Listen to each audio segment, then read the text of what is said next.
lovely children, beautiful daughter, handsome son.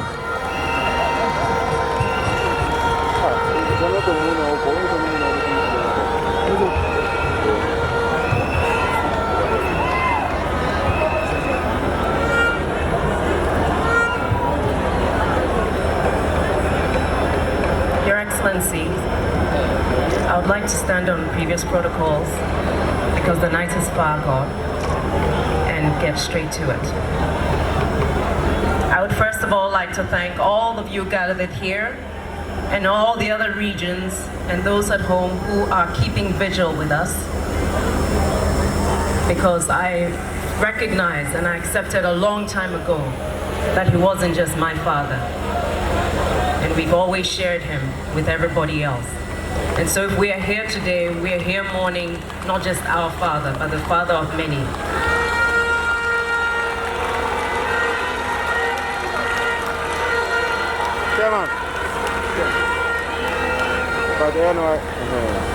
I would like to read from the Bible a couple of verses that came to me as I was told that I needed to come here and speak. And I read from Ecclesiastes chapter 3. For everything there is a season and a time for every purpose under heaven. A time to be born and a time to die. A time to plant and a time to pluck that which is planted. A time to kill and a time to heal. A time to break down and a time to build up. A time to weep and a time to laugh. A time to mourn and a time to dance. A time to cast away stones and a time to gather stones together. A time to embrace and a time to refrain from embracing. A time to seek and a time to lose. A time to keep and a time to rend. And a time to sow. A time to keep silence and a time to speak. A time to love and a time to hate. A time for war and a time for peace. What profit hath he that worketh in that wherein he laboureth? I have seen the travail which God hath given to the sons of men to be exercised therewith. He hath made everything beautiful in his time. Also he hath set eternity in their heart. Yet so that man cannot find out the work that God hath done from the beginning even to the end. I know that there is nothing better for them than to rejoice and to do good as long as they live. Most of the previous speakers have spoken about the values and principles that my father lived by. Values and principles which, within his power, he did everything to instill within the government that he led. An inclusive one, which even before the era of constitutional rule, understood the value of everybody's opinion being part of decision making. As we stand here today to honor his memory, I will leave you with a quote from my father. We often get lost in the games of politics and often forget our North Star should be our principles, values, and kindness to one another. We often get lost in the games of politics and often forget that our North Star should be our principles, values, and kindness to one another. In many ways, this is summed up by the golden rule, that we treat each other as we would love to be treated. I pray that as we enter this period towards the election on the 7th of December, that we let these values live within us and we absolutely protect what we have as a nation, because that is how we will honor his memory. I thank you and God bless you all. It is the great works that make the difference between an ordinary man and a great man. So I want to ask another question as to how best, if we all know that President Rawlings was a great man, a great statesman, how best can we honor his memory? And my view is that the best way of honoring the memory of a great man is to continue doing what he would have done if he were to be alive. And that is why I think that this vigil is a very important contribution to his memory. We all know that every December 31st, the cadres and the NDC observe the beginning of the revolution by keeping vigil at these same grounds. So that is why the leadership of the party felt that the best way to start honoring our fallen hero is to begin with this vigil. President Rawlings, when he was alive, did not take pleasure in monuments being named after him. In fact, there were several occasions where he resisted the attempt to name monuments after him. His life also showed that he abhorred ostentatious living and ostentatious funerals and ceremonies. He kept reminding us that the best tribute we can give to his memory is to hold dearly the principles of June 4th, based upon which the NDC was established. And so, my dear comrades, I believe strongly that the way to keep President Rawlings alive is to observe the principles of June 4th, to keep on practicing what he cherished most,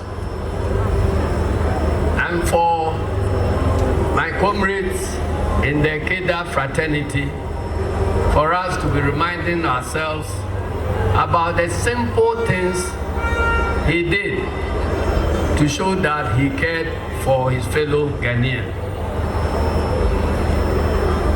President Rawlings showed in many ways that leadership is done by example. So even as he called for communal labor, he will not be sitting in his office. You will see him right there in the trenches, in the gutters of Nima, holding shovel and desilting gutters. Now, if you see the leader engaged in what he's admonishing the followers to do, who will not follow that leader? He also admonished us that in the past, it was sufficient to blame our offenses on directions from above and from our superiors.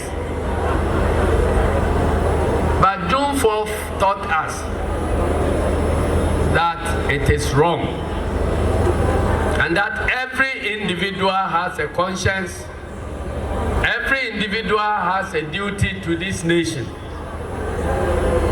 And so if you are given instructions which you consider to be injurious to the welfare of the state, you have the right to defy those instructions and to resist. And that was what came to be known as positive defiance. Ladies and gentlemen, I believe sincerely that what is missing in our democracy, which is creating problems of corruption, nepotism, and lack of transparency, is the lack of the spirit of positive defiance. We have all the institutions which are designed to check the abuse of power. Our problem is the attitude of the people who populate the institutions. If politicians order security men to turn the guns they have been armed with to protect the citizens into suppressing the citizens they are intended to protect, we expect that professional security men will say, no, sir. We have sworn to defend the citizens. So we are on the side of the citizens against the abuse of power. But how many of our security men can do that? If public servants are impressed upon by politicians to create opportunities for the politicians to loot the state resources, with the spirit of positive defiance, we expect the chief directors and other public servants to say, no, sir. We have sworn to protect this nation. But what is happening today, the nepotism we are seeing, the corruption we are seeing, which in several ways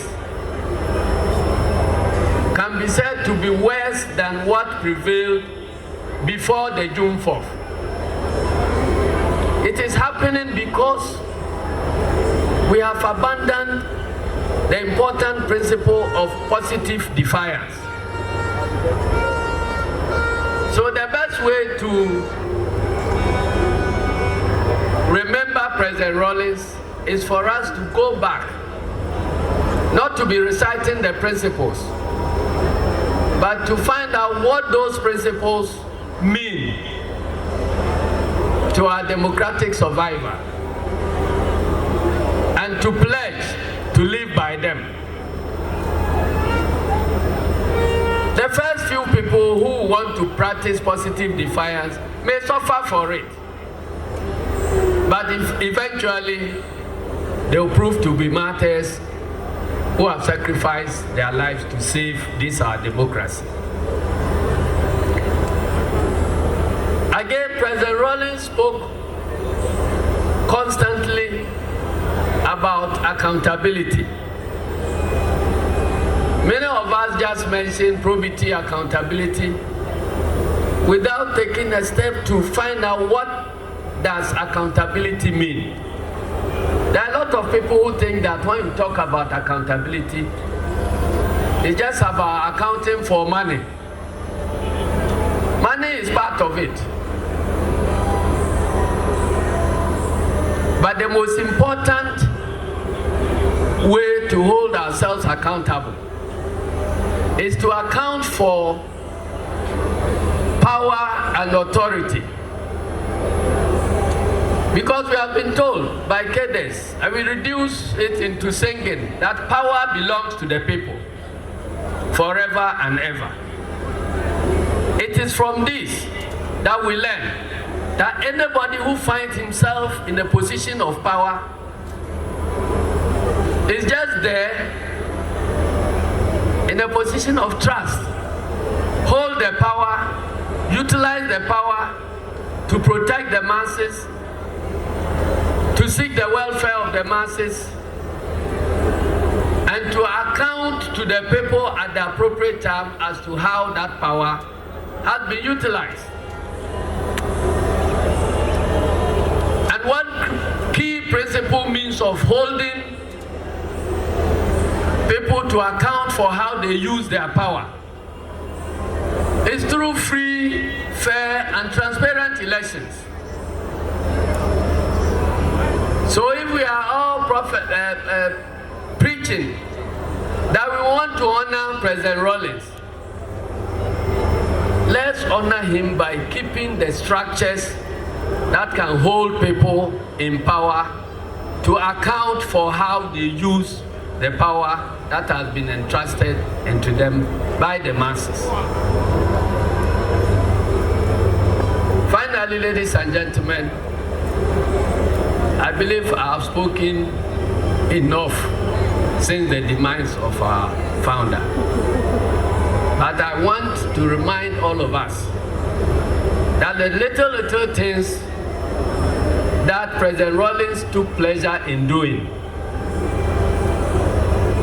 we believe that his memory shall be better observed by doing some of the things that he took pleasure in doing during this time of mourning him.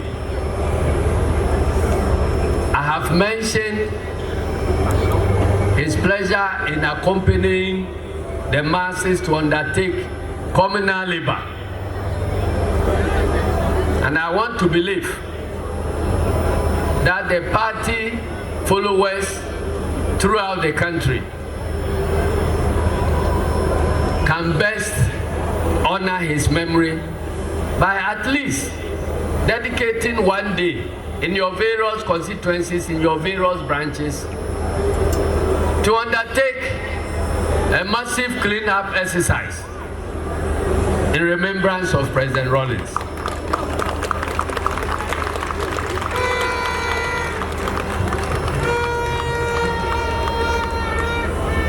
On the eve of every June 4th celebration,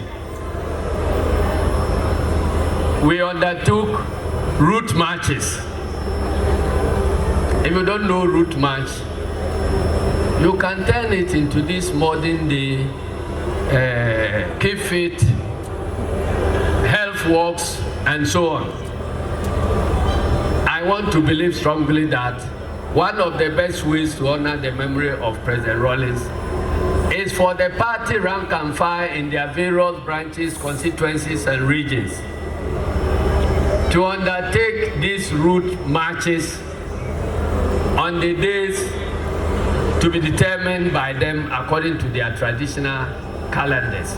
I believe that if this is done, President Rawlings will be smiling wherever he is. And finally, the principles are good, but they remain impotent without our power to implement them. So if you are in opposition, you may have the best of ideas, but you cannot implement them. You can only be reciting them. So the best tribute we can pay to the memory of our founder is to accomplish the rescue mission that will position us to implement the principles he lived and died for. He taught us that in every struggle, when comrades fall, we walk over their bodies to ensure that the mission is accomplished before we come to count the dead. Your Excellency, John Dramani Mahama. Oh, Gary, I can't take over.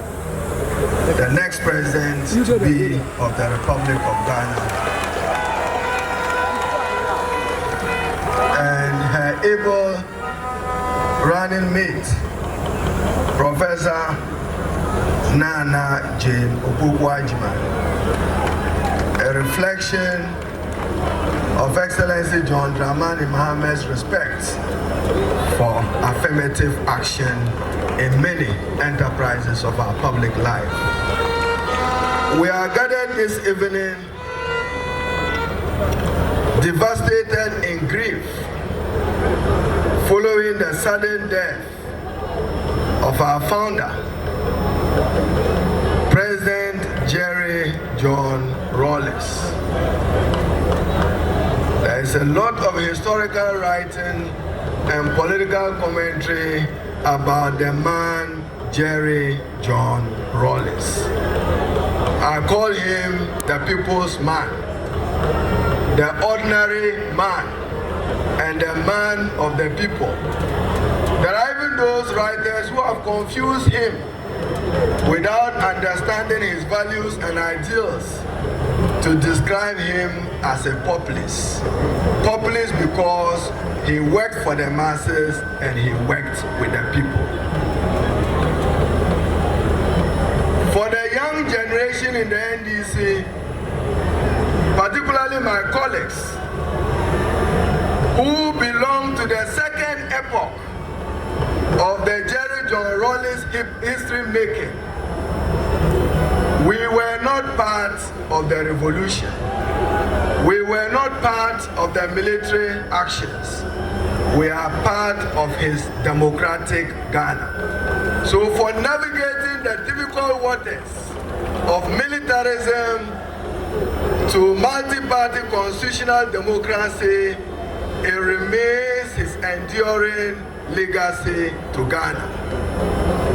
That gesture of free, fair elections in the words of Ali Mazuri and Shillington, without attempting to manipulate the system, without attempting to amend the constitution to give himself an additional term, only manifests a commitment to what we have today, a peaceful, stable, democratic Ghana, thanks to the visionary leadership of Jerry John Rawlings.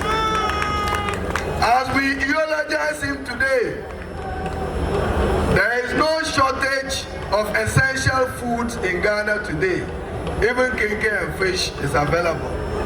Not to talk of milk, not to talk of bread, not to talk of sugar. The question is not its availability, but its affordability. Excellency John Dramani Mahama, when you come, as you will do come, to leave the legacy of Jerry John Rawlings will be to make those essential commodities affordable, but not just available to the masses of Ghana.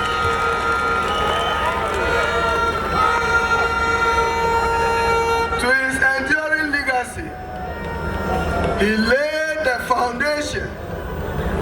Today, even some political parties have sought to borrow from him quietly, saying that they are liberal. If they go back to memory lane, it is to the credit of Jerry John Rawlings that he opened up the state of Ghana to private sector participation with his economic recovery program. Therefore, he liberalized, in some sense, even with state dominance, the economy of Ghana that we have inherited today.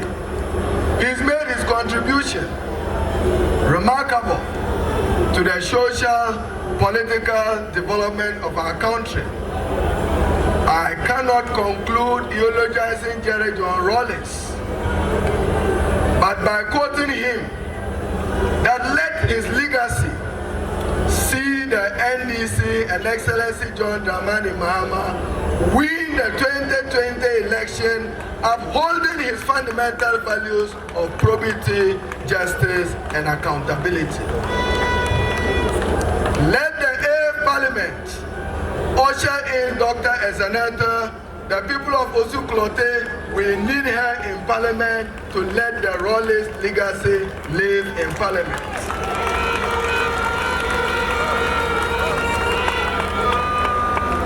I cannot conclude. For those who do not understand again Jerry John Rawlings, they ask that where is probity, where is justice, where is accountability? They were no words for a journey.